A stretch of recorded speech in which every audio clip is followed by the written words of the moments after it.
Rivalz podcast where two friends who are fans of rival teams talk about sports. We're your hosts, Drew and Noah. Today, we're going to be doing our NBA Finals predictions and preview, basically, Game 1. So it's been a while. But yeah, took a break. We can call it vacation. Yeah. But we'll get right into, even before our schedule, we have our playoff playback.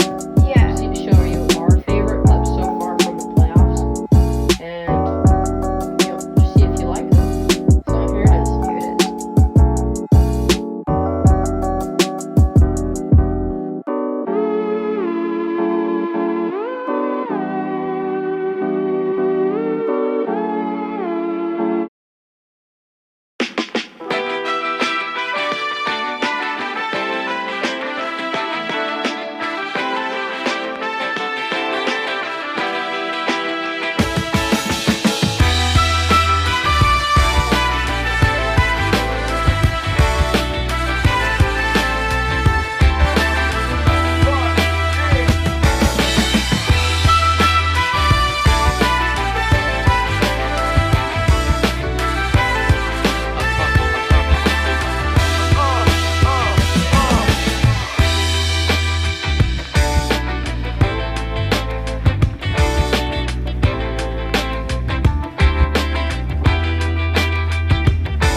Alright, so, yeah, those were, some of our favorite moments from the playoffs.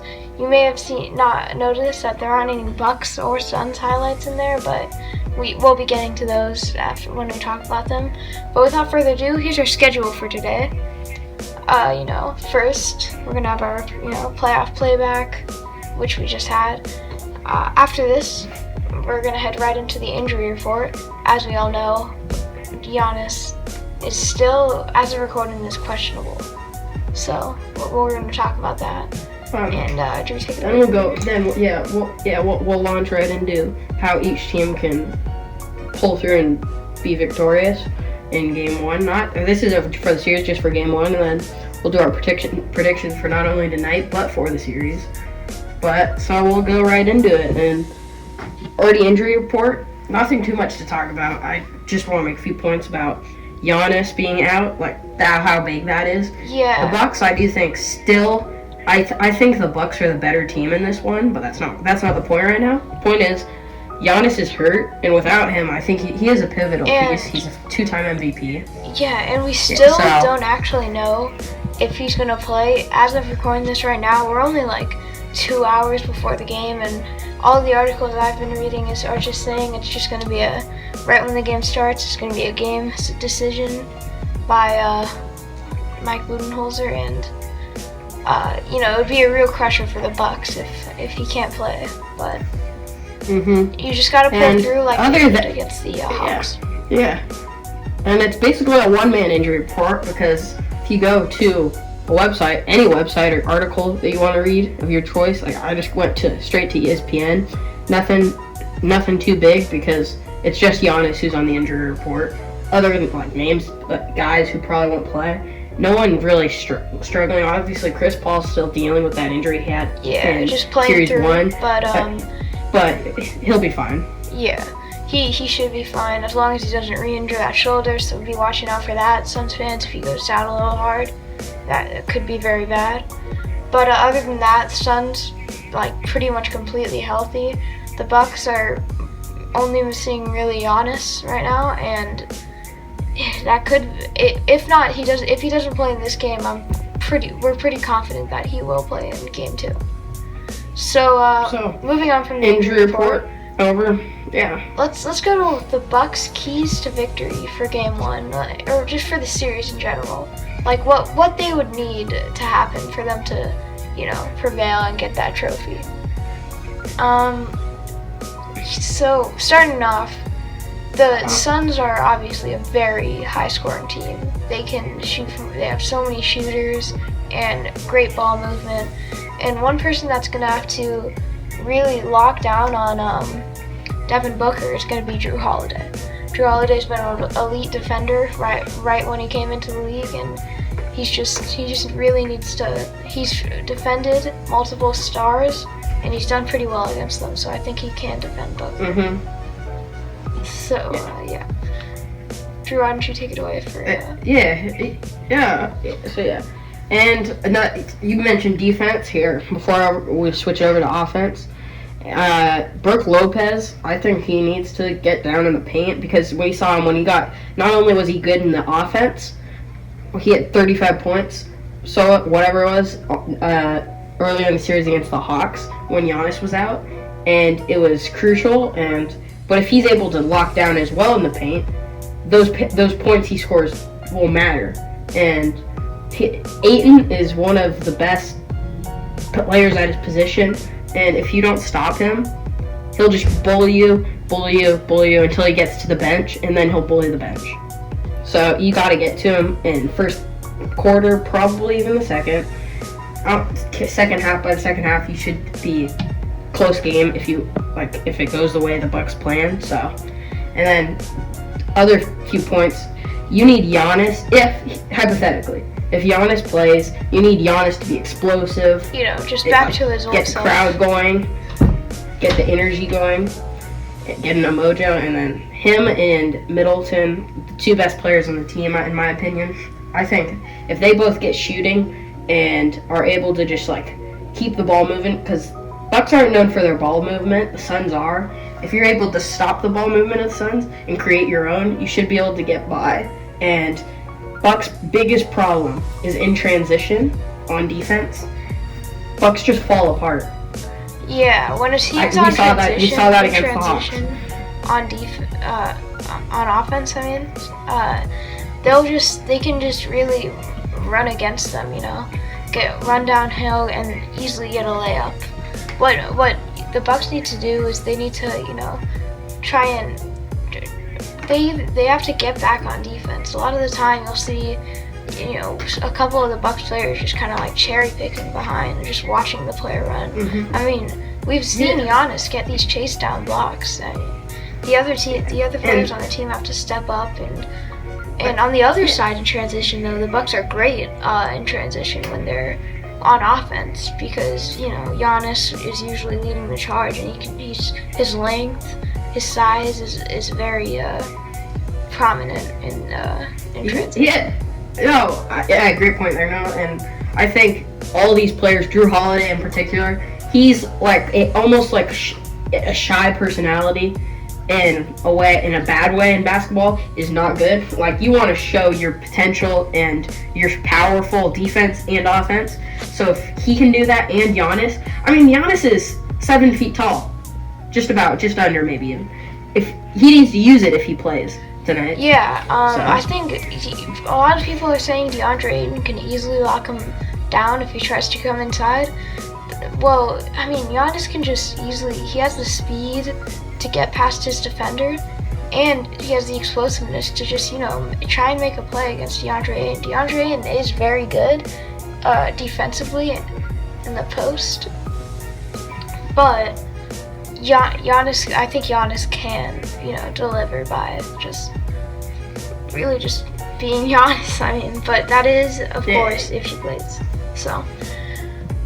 Put perfectly. So, moving on to the next topic we have here for you today, and that is other team, the Suns.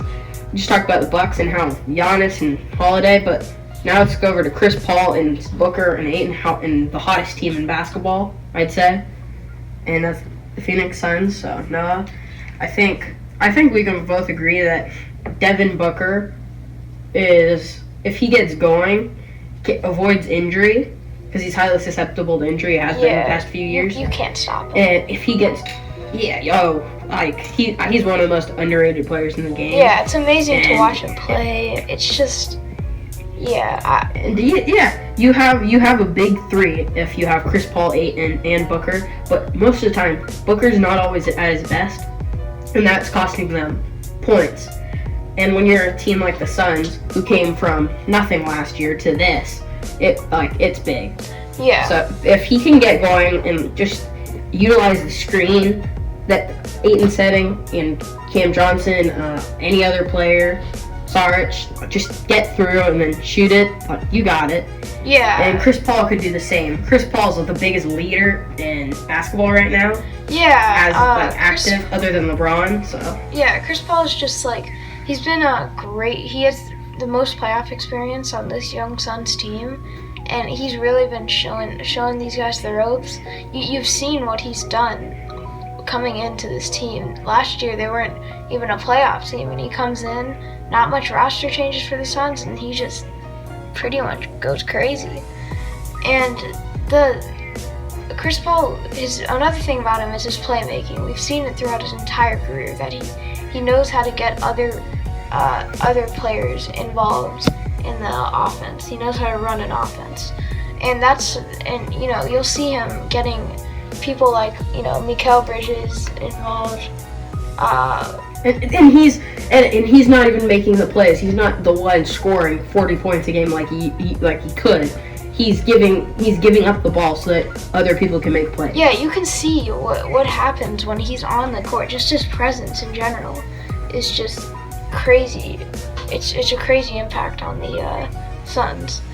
And another player who has a crazy impact on the Suns is DeAndre Ayton, the last of the big three. And he's just crazy. His defense has greatly improved from the past 2 years. Always been an exceptional rebounder on offensive and defensive end. His pick and roll game with Chris Paul and Devin Booker is really good, and they just need to keep that up. What else, Drew? What do you think? Nothing. You put it best. That just wraps up what we're talking about, and that's the big three for the Suns. They have a big three that you wouldn't expect in Paul, Booker, and DeAndre Ayton, and it's three different positions, with Paul being point guard, and Booker shooting guard, and then you got a big man in Ayton. Yeah, so it's all three of those guys do their job and lend the ball to other people instead of scoring on themselves.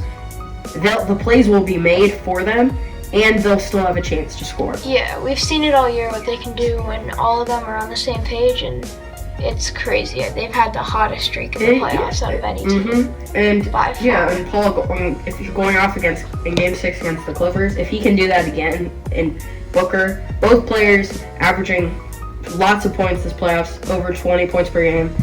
If they continue that, this will be an easy win for the Suns. Okay. But they also have to use defense. Alright, so now to their advantage. Now that we've gone over both teams' strengths and what they need to do, let's make our predictions for not only this game but the series. And Drew and I, we've done a little bit of predictions on this channel, and we like to do a little thing where we each say who we think is gonna win, not just game one but the series, and then we have 1 minute to state our case in the for our team. And we haven't even discussed, but I will be going first. Yeah. Just so that I can state my claim. So set the timer now. Should we go for game one first? Should we go for game one first, or just the entire series? Right. We need to just go for the whole series. Alright, let's go for the whole series. I think. Okay. So yeah. Let me just get the timer. Yeah, we'll just go.